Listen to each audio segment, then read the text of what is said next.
Hey friends, happy Wednesday. Thanks for joining us for Unscripted on 13 Plus. I'm Anna Orsini. And I'm Carson Courier. Thank you for joining us on this freezing Wednesday. It is not warm. It is not warm. Definitely getting a little bit warmer though as we get into the morning. Yeah. But when I just walked outside. I know it's really? It still feels cold. Yeah, there's like that bite in the air. It's awesome. It's fantastic. Winter. Yay. This is what it feels like. Yeah. Not even. Other places oh, I know. it's way more wintry than it is here, but 100%. still I've gone completely soft. It is cold outside. Absolutely. Let us know if you agree. I'm not a fan. But it is going to warm up later in the week. Yeah, and throughout the day it'll get warmer, but it's brutal, especially when you start off your day. And I think so many of us are in holiday mode that it's already hard enough to go into work, and then you go into work and it's cold. It was just getting out of bed for me. Yeah. Because my fan was on. Don't ask me. Well, I always sleep with the fan on. Oh, that's a non-negotiable. So the fan's on high. Yeah. And I'm like, oh, this getting out of bed right now is going to be awful. Yeah, my house was at 64 when I woke up. I know, I haven't turned on my heat. Oh, I turn it on in the morning just because Harley's looking at me and he's shivering, and I'm okay. Zona didn't even get up to go potty. Yeah, I was like, okay, sister. She knows what the conditions are outside. She's like, I'll hold it. I'm good. Well, yeah, let us know how you're faring this morning. But we're going to start with some news that we're following from yesterday. So right now, police are searching for the suspect in a road rage shooting. That shooting happened around 11 o'clock yesterday. It was near Snyder and Harrison Roads. PCSD says the victim, who was taken to the hospital, was shot during the road rage incident, and the suspect left the scene. So we're told the suspect was driving a red Mini Cooper with black stripes along its sides. So again, you can see this story up on our website right now, KOLD.com. It gives you everything you need to know about that incident. But if this kind of sounds familiar to you, if you're like, oh, I saw something like that, anyone with any information is asked to call 911 or 88 Crime. We have the numbers there as well on this website. And taking a look at a story that absolutely breaks my heart. I hate this story so much. Hopefully it has a good resolution though, but we do need your help. So right now, a family from Sierra Vista is looking for their son's emotional support dog. So the dog that you are going to see here on your screen, she's so cute. Her name is Maisie. She's a 3-month-old French bulldog that's owned by the Martinson family in Sierra Vista. Now, the mom, Shireen Martinson, and her husband are both active military parents, and they got Maisie as a gift for their 13-year-old son, Colton, who has been diagnosed with autism. So Maisie helps Colton navigate those big emotions, and as an ESA, she's required some basic training, so they did send her to a trainer right here in Tucson, but last Thursday night she disappeared. Since then, Shireen has spent all of her spare time visiting Tucson, looking for that puppy. Maisie was last seen in the area of Camino Seco and Irvington Road. That's on Tucson's east side. So if you've seen this dog, definitely a unique looking baby. Stands out for sure. Oh my gosh, she's gorgeous. She's so sweet. I know everyone looks at her and is like, oh my God, I'd want her. So obviously it's kind of like what happened a few months back with PCSD, how they lost one of their canines and somebody found them and they just had them in their house. If that is the case with this dog, please return her. I know she's beautiful. We'd all love to snuggle her. But there is a 13-year-old boy out there who you see there with this puppy who really needs her and depends on her and loves her. So if you've seen her, please reach out to this family. Let's help get that dog back to them. That's right. We have their information, their contact info on our website, KOLD.com. I mean, just look at that little face. I've never even seen a little doggy that looks like her. Really? So No. she's a Frenchie. She's like the Meryl kind of Frenchie, but she kind of has longer hair, which I think is really cute. She has these scruffy little ears. Yeah. She looks like, do you remember Furbies? I do remember Furbies. She looks like a Furby. She's a sweetie, and she's smart. She's an ESA dog. Yeah, she is. And she, like we said, she provides emotional support for Colton and kind of just helping him navigate some of those big emotions. So he depends on her. He loves her a lot. So if you've seen this puppy, if you know where this puppy might be, please, please, please reach out to this family. And we do want to move along here. We know the trial of the former Pima County Sheriff's Sergeant will soon enter its 7th day. Ricky Garcia, charged with sexually assaulting a female deputy at a party at his home 2 years ago. We have now heard from multiple PCSD deputies who say the investigation should have been sent outside the department. The defense called a captain, a lieutenant, and 3 sergeants to the stand. They all pointed out a private investigator was denied access to deputies who are witnesses to the event. They also say Sheriff Nanos met with the female deputy after the party. They added that the department should have referred the case to another agency. So the trial is in recess until tomorrow when the defense will call its final witnesses. That's before closing arguments begin in this case. So of course, we'll keep you updated on the very latest. Now taking a look, I know, outside, you can just kind of feel the chill looking at that picture. I just walked outside, like I said, and it was not warm out there. A little bit of bite to the air. So we do have 13 First Alert forecaster Allie Potter here with us today. We had that freeze warning overnight. Yes. That has now expired, correct? Yes, it expired at 9. Okay. And we've really warmed up drastically, Since actually. then. Yeah, that cloud cover I think is really helping us, actually. Okay. So all of a sudden it was clear skies. That's why we really dropped when it comes to those temperatures. The clouds come and we just warmed up. It's like a blanket. It is. What are we calling warm right now? Well, I would consider the 50s warm considering we were in the 30s. Yeah, okay. Yeah. This morning. Yeah. Okay, Yeah. so Carson already knows the answer because during the Fox shows, how low do we go overnight? Tucson and Marana. And Marina? 33. For Tucson? Oh, Or I have to Marana? do two separate answers. Yep. Okay, let me think, because I always go onto like the You're weather right, app. by the way. I'm right for one of them. Yes. Tucson 33. Okay. And Mariana? Oh, I don't know. Pick. How much of a difference 10. is it? 9. Not, Don't not do this. drastic. Not drastic. Not but drastic. I would say higher or lower by 3 I'm about degrees. to tell you at Okay, this so point. Stop it. Don't do it. oh, I don't know. I'm trying to think because I always go on the weather app and I notice that there's like a difference between Tucson and Marana temperature-wise, is, but I never, yes. I can't remember like which one's usually higher. Okay, I'm gonna go. So daytime highs are typically higher because of the higher elevations. But Okay. then think low because of the higher elevations. Which So one's we're higher in overnight. elevation?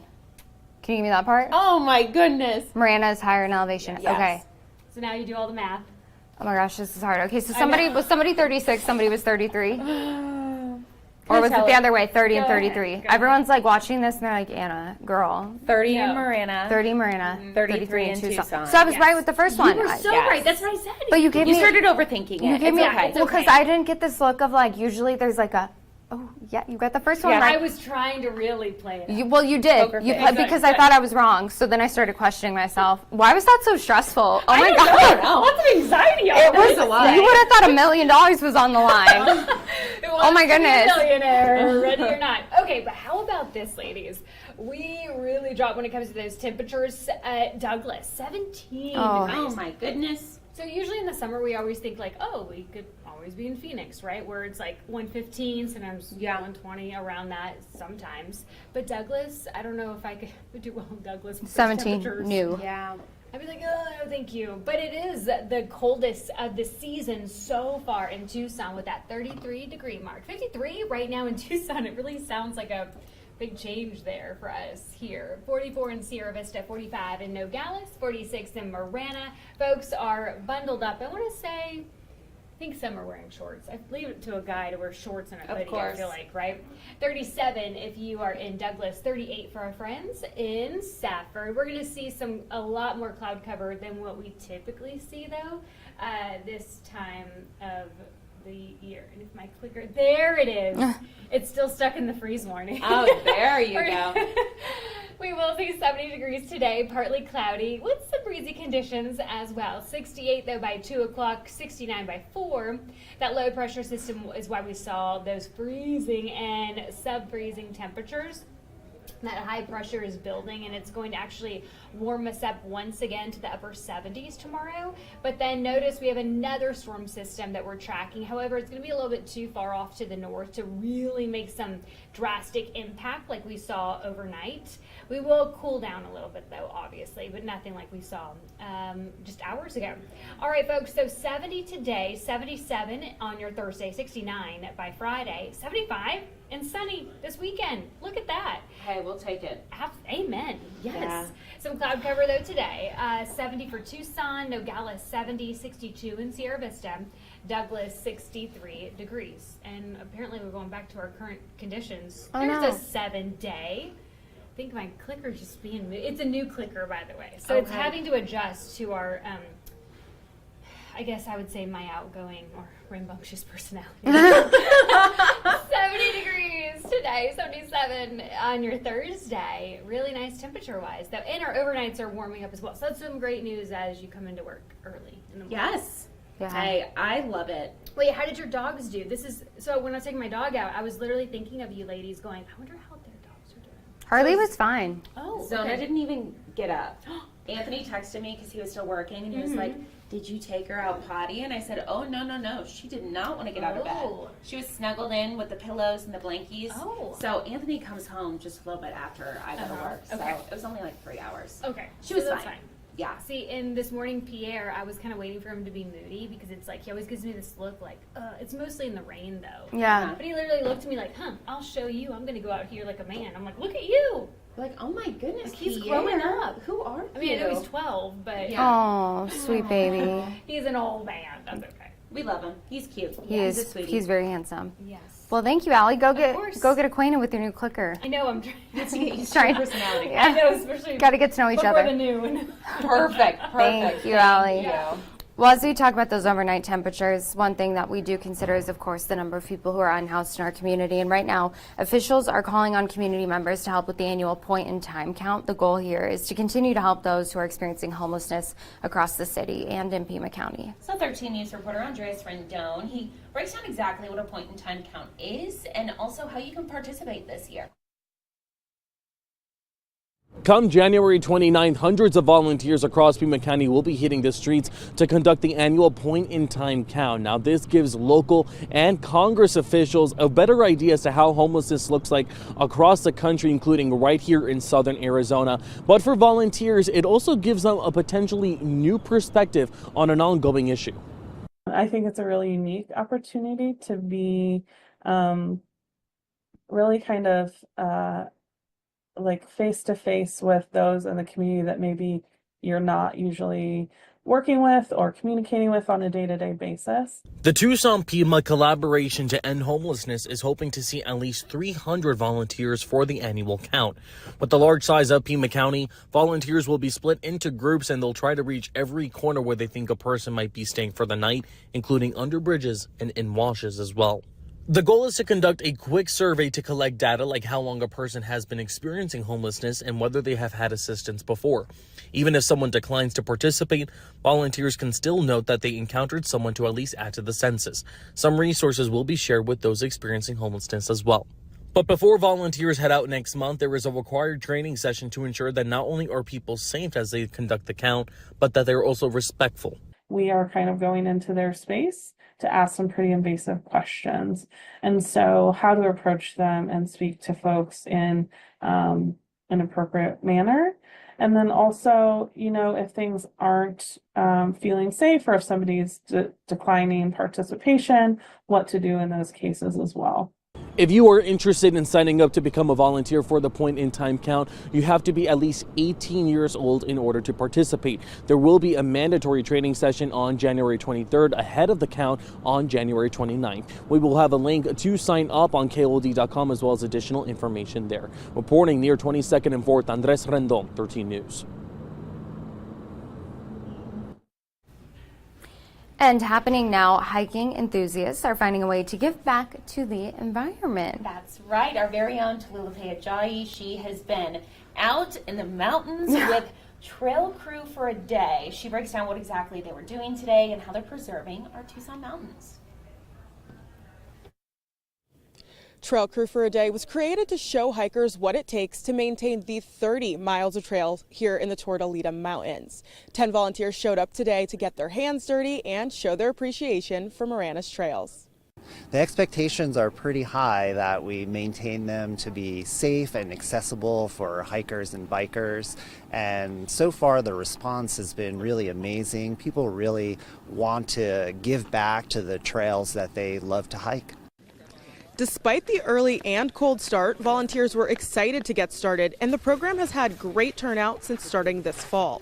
The volunteers meet with trail crew leads at the beginning and start with a safety demonstration before hiking for a mile and getting to work. Then they work on trimming excess vegetation, fixing eroded areas, and keeping the trails clean. And the requirements to join the crew are simple. All you have to do is be at least 16 years old and fit enough for a mile of hiking. You don't need any prior experience. As long as you just enjoy the outdoors and hiking, Trail Crew for a Day is for you.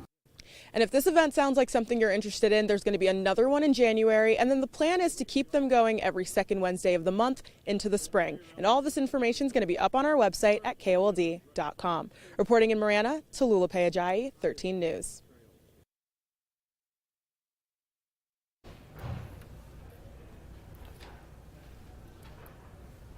a reminder this morning, you can always watch live newscasts on 13 Plus, as well as live local late-breaking events. You can also go to Android TV, YouTube TV, Apple TV, Amazon Fire TV, or Roku. You can also head to our website, KOLD.com, and watch our live stream on there. Just make sure that you select Channel 2. Thank you so much for watching on your Wednesday. Definitely make sure you grab a jacket as you head out the door if you haven't done so already. But thankfully, it's going to warm up within the next couple of days. Yeah. I'm a fan. Just got to get through today, I feel like. And Exactly. then gorgeous conditions ahead of us. Thanks so much for joining us today. We'll see you right back here tomorrow morning at 9:30.